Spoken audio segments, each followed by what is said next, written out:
Shalom para pendengar yang dikasihi Tuhan dimanapun Anda berada. Senang berjumpa dengan Anda semua dalam program Hidup Sehat Pilihan Kita bersama saya, Enji Rantung. Dalam beberapa minggu ini, kita akan mendengarkan seri pembahasan dengan tema The Power of Mind atau Kuasa Pikiran yang akan disampaikan oleh praktisi hidup sehat yaitu Arlene Jim. Bila ada pertanyaan dan komentar, boleh dikirimkan ke nomor 0878 00 123 457. Saya ulangi, nomor 0878 00 123 457. Selamat mendengarkan. Hidup sehat sangat berharga. 10 hukum kesehatan. Hidup sehat pilihan. Saudaraku, di zaman seperti zaman kita ini, kita tahu bahwa tercatat peningkatan terjadinya kasus bunuh diri. Di mana-mana saat ini, bukan hanya seperti negara-negara di Jepang yang terkenal dengan tradisi dari harakirinya, tetapi pada tahun 2019 yang lalu, dicatat sebuah statistik yang menarik tentang statistik kasus bunuh diri. Peringkat pertama adalah negara Lituania. Dan kalau kita lihat di sini, Indonesia menduduki peringkat ke 151. Mungkin dari 200 lebih negara, okelah peringkat kita mungkin cukup bagus. Tetapi itu tidak menghilangkan suatu kenyataan bahwa kasus bunuh diri di Indonesia pun terjadi dan bahkan semakin banyak. Di antara negara-negara Asia yang tadinya kita berpikir kasus bunuh diri terjadi paling tinggi adalah di Jepang. Tetapi rupanya belakangan ini Korea Selatan sudah menyalip peringkat dari Jepang dalam kasus bunuh diri. Saudara, ketika kita berbicara tentang bunuh diri, itu terjadi pada orang, bahkan pada orang yang tidak kita sangka. Bunuh diri terjadi oleh karena ada suatu gangguan secara jiwa yang sudah mendahuluinya. Dan ketika depresi mental terjadi, kadang kita lihat orangnya baik-baik saja. Oleh karena itu, kita sering kali tidak menyadari bahwa teman-teman kita sendiri, saudara kita sendiri, orang-orang yang dekat dengan kita bisa jadi sedang menderita depresi secara mental yang mungkin paling parahnya bisa berakhir dengan kasus bunuh diri. Ada banyak orang-orang yang kelihatannya baik-baik saja, tetapi sebetulnya mengalami kasus atau depresi secara mental, gangguan secara kejiwaan. Orang-orang yang mungkin kalau kita ketemu biasa-biasa saja, seorang ibu, seorang guru, seorang profesi yang mungkin profesinya itu kelihatannya tidak mungkin, bahkan mungkin hamba-hamba Tuhan sekalipun. Tetapi yang kita harus pahami bahwa mau tidak mau kita akui, kasus terjadinya depresi mental, terutama selama pandemi COVID-19 ini, meningkat drastis dan bahkan itu berakibat kepada kasus bunuh diri. Dalam beberapa saat waktu di dalam tahun 2020 ini, saya banyak menemui orang-orang muda yang depresi ketika harus dikurung, sehingga mereka mulai menyatakan bahwa terpikir untuk mengakhiri hidupnya. Nah, di dalam beberapa kasus penelitian sosial yang ditemukan bahwa sebetulnya orang-orang yang berpenyakit secara mental atau kejiwaan atau depresi secara mental, ya kan, umumnya selain sebelum mereka kebunuh diri, mereka biasanya juga akan terlibat di dalam kecanduan minuman keras dan juga mungkin kalau kita lihat ini banyak sekali dilakukan orang, yaitu kecanduan dalam rokok atau tembakau. Ini adalah salah satu cara untuk mengalihkan pikiran mereka atau ketergantungan mereka ini, mengalihkan pikiran mereka dari masalah yang sebenarnya. Bahkan ditemukan para ahli penyakit jiwa bahwa ini bisa jadi suatu diagnosis ganda, dual diagnosis, bahwa sebetulnya orang yang memiliki kecanduan terhadap minuman keras dengan orang yang mau bunuh diri atau penyakit mental bisa jadi ditreat atau dirawat atau didekati dengan cara pendekatan yang sama, termasuk buat orang-orang yang kecanduan terhadap rokok. Saudaraku, di dalam Korea Selatan sendiri, di negara Korea Selatan, kita mungkin bingung apa yang terjadi di Korea Selatan sehingga mereka bisa menyalip pencapaian Jepang dalam hal kasus bunuh diri. Ditemukan bahwa kasus bunuh diri terjadi 1,5% dari populasi yang berjenis kelamin pria. Untuk wanita lebih banyak kasus yang terjadi. 3,3% dari populasi mereka masuk ke dalam kasus bunuh diri. Bukankah ini adalah satu statistik yang sangat mengkhawatirkan? Karena ketika ini terjadi, maka itu bukan tidak mungkin di negara pun akan terjadi. Di Korea Selatan mereka katakan bahwa usia 70-an tahun ke atas itu umumnya orang sakit stroke. Usia 50-an sampai 60-an tahun itu biasanya kena kanker. Usia 30-an sampai 40-an tahun itu biasanya gangguan pencernaan, MAH, atau cirrhosis liver karena mereka banyak konsumsi minuman keras. Tapi saat ini tren yang terjadi usia 20-an tahun, penyakit yang paling banyak terjadi adalah depresi dan penyakit secara mental. Apakah itu dipengaruhi oleh drama-drama, film-film seri drama Korea yang banyak beredar di seluruh dunia dan kemudian mendatangkan depresi kepada orang-orang? Kita tidak pernah tahu. Tetapi kita tahu bahwa itu bisa salah satu penyebabnya. Ketika kita menyaksikan film-film drama-drama Korea yang cowoknya romantis dan kemudian kita lihat mungkin suami sendiri atau pacar sendiri tidak romantis, depresi, ya kan? Ketika mungkin pasangan hidupnya begitu harmonis dan mesra di dalam film, tetapi kemudian kenyataan tidak seperti itu, jadi depresi. Dan hal ini yang sedikit banyaknya menyumbang kepada yang namanya penyakit secara mental. Dan kalau di dalam dunia penyakit jiwa, inilah yang disebut dengan penyakit-penyakit secara kejiwaan atau psychiatric illness. Nah, penyakit mental secara garis besar bisa dibagi atas dua kelompok. Pertama adalah penyakit psikosis dan kemudian neurosis. Kalau psikosis ini mungkin kita sering dengar ada orang yang menderita skitso, ya kan? Atau bipolar. Nah, termasuk depression juga di sini. Sedangkan kalau neurosis itu umumnya adalah yang menderita seperti post trauma syndrome disease, ya. Jadi kurang lebih neurosis dan psikosis ini. Kalau neurosis itu mungkin lebih pada waktu mereka melihat sesuatu, mereka akan melihat ada sesuatu trauma yang tidak bisa dilepaskan. Sedangkan bagi orang yang psikosis dalam kasus seperti bipolar atau skitso, mereka akan melihat bayangan-bayangan yang sebenarnya sesungguhnya itu tidak nyata. Bagi orang yang mengalami penyakit secara mental, maka itu terkait dan menyebabkan sel saraf mereka menjadi lebih tipis. Diameter dari sel saraf itu menjadi lebih tipis. Dan sebagai akibatnya, penderita penyakit mental tidak sanggup untuk menangani trauma dan stres yang sangat berat. Itulah kemudian bisa menjadi sangat parah dan bahkan kadang kita melihat orang ini menjadi orang yang terkena gangguan mental atau bahkan kita sebut sebagai orang gila. Pertanyaannya saudara, apakah ada harapan? Apakah penyakit ini bisa disembuhkan? Kembali kita cari firman Allah. Di dalam 1 Petrus 1 ayat 18-19 dikatakan, sebab kamu tahu bahwa kamu telah ditebus dari cara hidupmu yang sia-sia yang kamu warisi dari nenek moyangmu itu, dan bukan dengan barang yang fana. Jadi kita ditebus bukan dengan barang yang fana, bukan dengan perak atau emas, melainkan dengan darah yang mahal, yaitu darah Kristus yang sama seperti darah anak domba yang tak bernoda dan tak bercacat. Saudara, hidup kita, walaupun sering kita di dalam hidup kita merasa bahwa hidup kita tidak berarti, kita tidak berguna, tetapi setiap dari kita bukan ditebus dengan harga yang murah. Kelam apapun masa lalu kita, sekotor apapun kecemaran kita masing-masing ditebus oleh darah yang mahal, kematian anak domba Allah sendiri, Yesus Kristus, untuk mau menyelamatkan kita. Dengan kata lain, sejatuh apapun kita, Yesus pasti akan datang untuk menolong saudara. Saudara, dalam tubuh kita ini, salah satu yang tubuh produksi adalah hormon-hormon. Ada hormon-hormon yang menyebabkan kita menjadi gembira, jadi bahagia. Kalau kita lakukan pola hidup sehat secara alami, maka hormon-hormon ini akan diproduksi dan kita juga akan memiliki pengalaman yang positif, sikap hidup yang positif. Saudara, ada hubungan yang erat antara apa yang kita makan dengan bagaimana pikiran kita. Itulah sebabnya kita perlu melakukan pola hidup sehat, makan makanan yang sehat. Bahkan ketika kita mungkin memelihara atau punya hewan peliharaan pun, kita tahu apa akibatnya, apa dampaknya kalau kita kasih mereka makanan yang sehat dan makanan yang tidak sehat. Maka perubahan perilaku akan terlihat pada hewan peliharaan kita. Dan demikian pun dengan manusia. Kita tahu bahwa pola hidup kita sangat mempengaruhi pikiran kita. Sebaliknya, kalau kita mengalami suatu peristiwa-peristiwa yang traumatis dan pola hidup kita tidak sehat, maka kita gampang sekali mengalami trauma, gampang sekali mengalami depresi. Dan kalau trauma itu kita simpan-simpan terus, maka ingatan itu akan peristiwa itu akan menjadi permanen. Kalau kita mengulang keputusan, mengulang pilihan untuk menyimpan hal-hal yang buruk, hal-hal yang traumatis itu dalam jangka waktu yang panjang. Oleh karena itu pelajarannya adalah, saudara, kalau ada pikiran buruk atau ada pengalaman yang buruk yang saudara alami, jangan simpan pikiran yang buruk itu. Sama seperti di komputer, ketika kita bisa save filenya, kita bisa simpan filenya, atau kita bisa delete, kita bisa hapus filenya. Kita punya pilihan. Kalau atau pikiran atau pengalaman yang buruk, saudara, saya sangat sarankan minta kuasa dari sorga untuk menghapus pikiran-pikiran atau menghapus pengalaman kesakitan akan pengalaman seperti itu.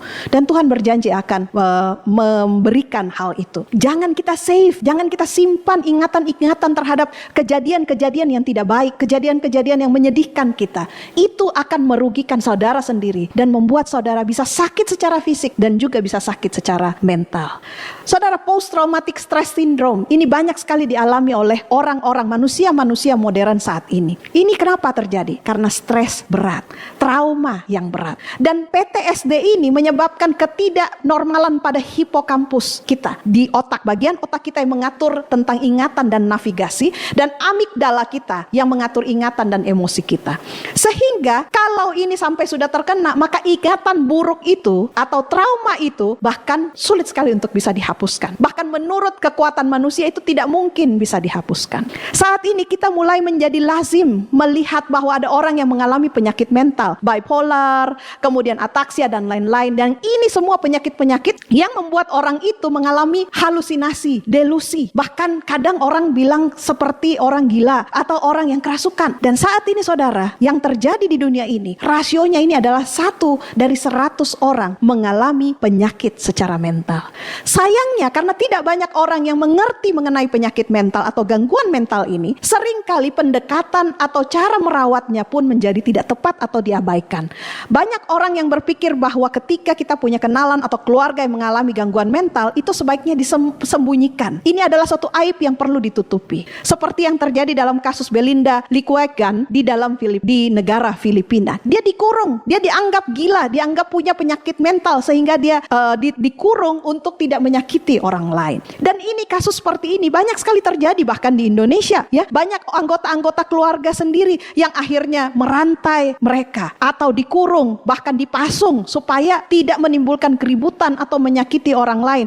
Bahkan treatment-treatment yang tepat pun tidak diberikan ketika orang-orang yang katanya tanda kutip gila ini ditangkap. Mereka hanya dibuang begitu saja dan dibiarkan tanpa pendekatan yang tepat. Dan saudara tahukah bahwa penyakit secara mental ini menjadi satu penyakit yang mewabah saat ini, walaupun banyak orang berusaha untuk menyembunyikannya. Dikatakan bahwa 1 dari 5 anak muda pada saat ini mengalami penyakit mental. 1 dari 5 saudara, dan itu mungkin jadi anak-anak kita.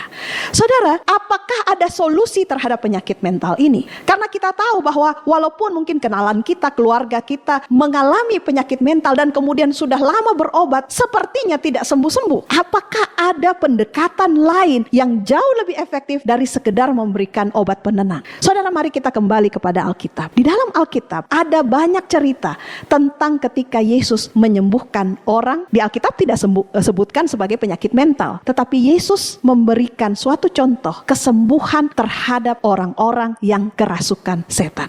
Di dalam Matius 12 ayat 22 sampai 25, Yesus menyembuhkan orang buta dan bisu yang kerasukan setan.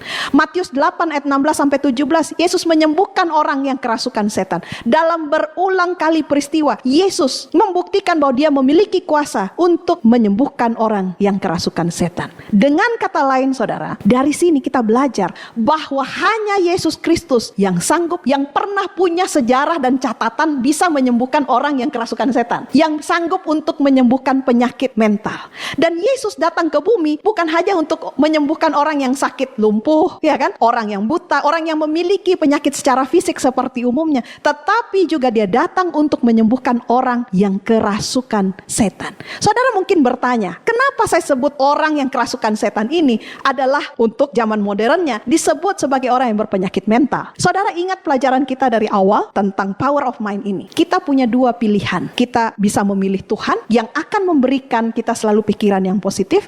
Kita juga bisa memilih setan yang akan selalu memberikan kita pikiran dan perasaan yang negatif. Ketika kita mengadakan atau kita mengalami penyakit mental, itu artinya untuk jangka waktu yang cukup panjang kita terus membuka akses kepada saluran setan, sehingga kita memiliki pikiran-pikiran yang negatif, trauma-trauma yang tidak kita bisa lepaskan, dan akibatnya itu membawa kita untuk apa? Mengalami penyakit secara mental. Saudara, ketika kita mengizinkan setan selalu yang mengendalikan pikiran kita, perasaan kita, bukankah itu sama dengan kerasukan setan? Ketika setanlah yang bertahta kata-kata, pikiran dan perasaan setan yang ditanamkan, yang kita ikuti tuntunan dari setan, maka itulah orang yang kerasukan setan dan kemudian mengalami penyakit secara mental. Itulah sebabnya kita lihat bahwa banyak orang yang sakit jiwa tetap tidak bisa sembuh dan bahkan tidak bisa menghapus ingatan mereka, trauma mereka, walaupun sudah mengkonsumsi obat-obatan penenang yang mahal harganya. Kita juga melihat bahwa banyak orang yang saking depresi mentalnya itu mengalami sleepwalking, tidur sambil berjalan. Ada hal-hal tertentu yang mereka tidak bisa lepaskan sehingga sampai tidur pun hal itu terbawa. Tapi perhatikan saudara, ketika Yesus menghadapi orang yang kerasukan setan, mari kita belajar dari kisah-kisah ketika Yesus menyembuhkan orang yang kerasukan setan. Karena dari situlah kita tahu bagaimana cara Yesus menghadapi orang yang memiliki penyakit secara mental. Waktu Yesus datang ketemu dengan orang yang kerasukan setan di Gerasa, apa yang dikatakan oleh roh jahat yang ada di dalam diri orang itu? Apa urusanmu dengan kami, hai Yesus orang Nazaret? Wow, bahkan roh-roh jahat, setan bisa mengenali siapa Yesus. Engkau datang untuk membinasakan kami? Aku tahu siapa engkau, yang kudus dari Allah. Mereka roh-roh jahat ini tahu siapa Yesus. Dan saudara, setiap orang bebas untuk memilih. Ketika selama ini kita tidak memilih, tanpa kita sadari yang kita pilih adalah saluran setan. Sebetulnya kita bisa memilih kuasa mana yang mau menguasai kita. Dan kabar baiknya adalah tidak seorang pun yang sudah jatuh begitu dalam, tidak seorang pun yang telah begitu keji yang tidak bisa dibebaskan oleh Yesus Kristus. Saudara boleh katakan amin untuk itu? Tidak ada seorang pun yang tidak berpengharapan, yang tidak bisa disembuhkan dan dilepaskan oleh Tuhan kita Yesus Kristus. Dicatat di dalam Kejadian itu bahwa orang yang kerasukan setan yang waktu itu bertemu dengan Yesus dalam posisi yang tersungkur, dia hanya mampu mengucapkan kata-kata setan. Dia tidak bisa ucapkan kata-kata dia sendiri karena sudah sekian lama dia membuka akses terhadap pikiran setan masuk ke dalam pikirannya. Saudaraku, mari kita renungkan, apakah selama ini jangan-jangan kita juga membuka akses terhadap pikiran setan, dan tanpa kita sadari setanlah yang menguasai pikiran kita dan kita menjadi depresi dan sakit mental. Tapi katanya walaupun orang yang kerasukan setan itu hanya bisa mengucapkan kata-kata setan, namun seruan yang tidak terucapkan dari hatinya, dari hati, kedalaman hatinya, Yesus bisa dengar itu walaupun tidak bisa terucapkan. Saudaraku, pelajaran yang sangat berharga bahwa tidak ada tangisan dari satu jiwa yang membutuhkan pertolongan Tuhan, yang walaupun tidak sanggup kita ucapkan dengan mulut kita, yang Tuhan tidak dengarkan. Betapa indah kasih Tuhan bagi kita. Saudaraku, orang yang kerasukan setan itu, yang penyakit mental, yang gangguan mental itu, yang di Gerasa ini kan orang yang gangguan mental sebetulnya. Dia sudah melukai tubuhnya, dia telanjang, dia kemudian betul-betul mau menyakiti orang lain, ya sudah tidak waras. Tapi waktu dia datang, dia berusaha untuk datang mendekati Yesus, dia mau menggapai tangan Yesus yang berkuasa itu, ada roh lain yang menahannya, ada roh jahat yang menahannya, dan kata-kata roh jahat itulah yang diucapkan kepada Yesus. Saudara perhatikan, pada saat itu konflik antara kuasa setan dan kerinduan dari orang yang kerasukan setan itu untuk bisa dibebaskan, terjadi suatu pertempuran yang sangat dahsyat. Tapi Yesus tahu itu. Yesus bilang, diam, keluar daripadanya. Roh jahat itu kemudian menggoncang-goncang orang itu dan sambil menjerit dengan suara nyaring, akhirnya roh jahat itu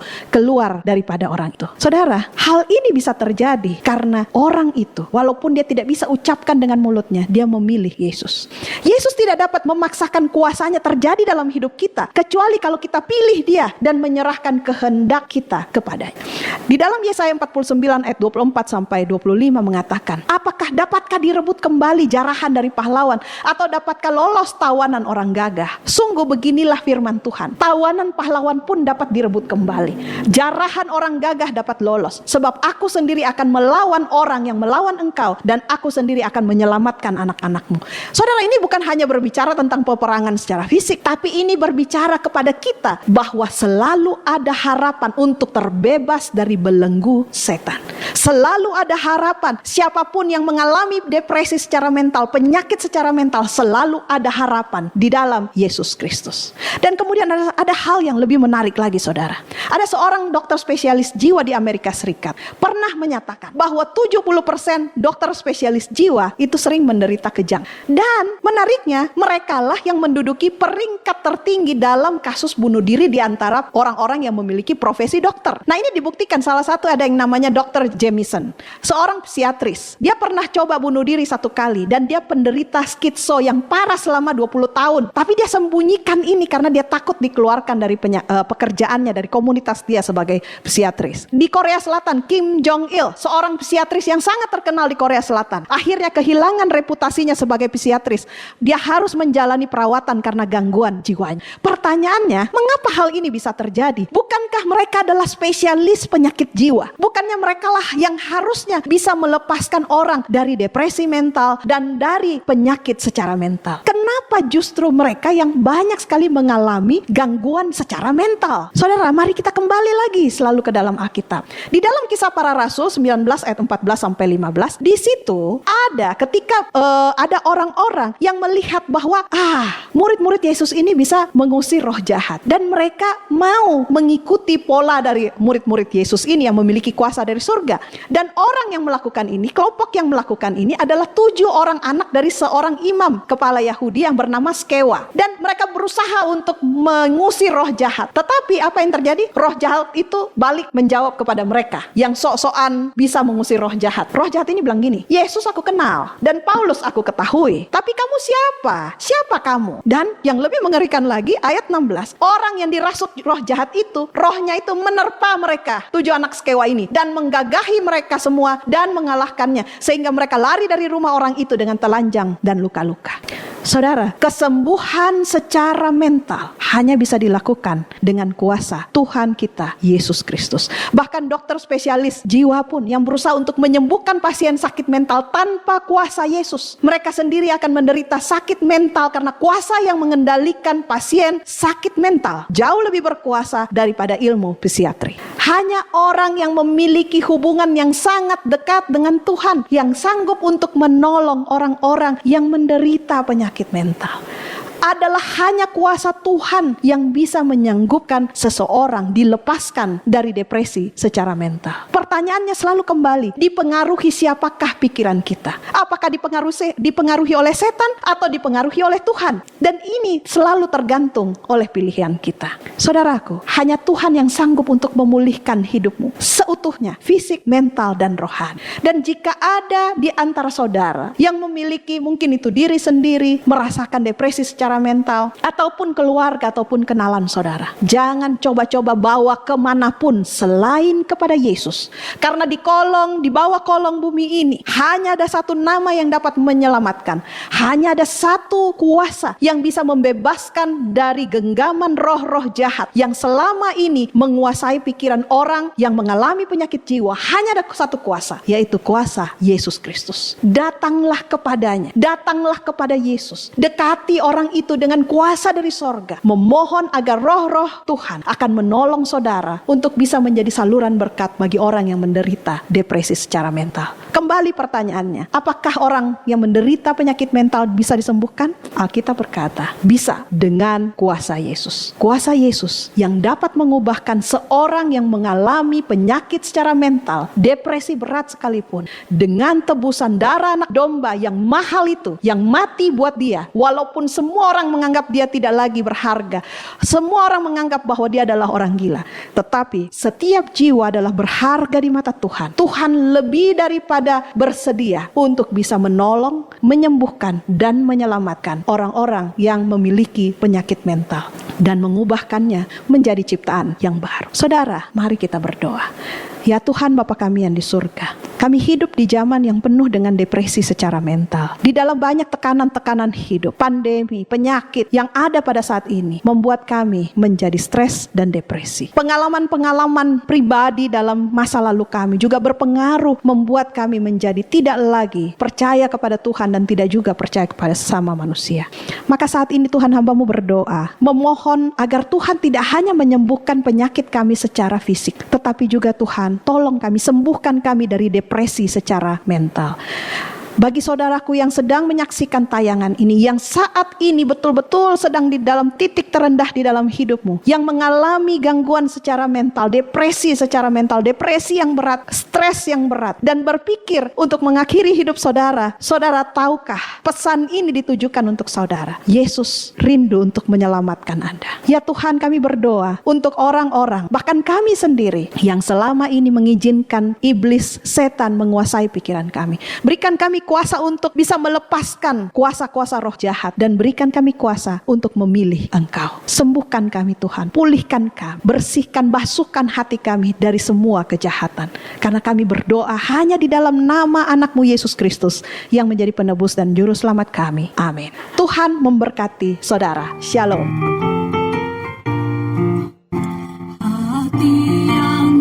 Sobat Maestro, Anda baru saja mendengarkan program Hidup Sehat Pilihan Kita. Terima kasih atas kebersamaan Anda. Istirahat yang cukup membuat wajah berseri. Diet yang seimbang, tubuh terlihat indah.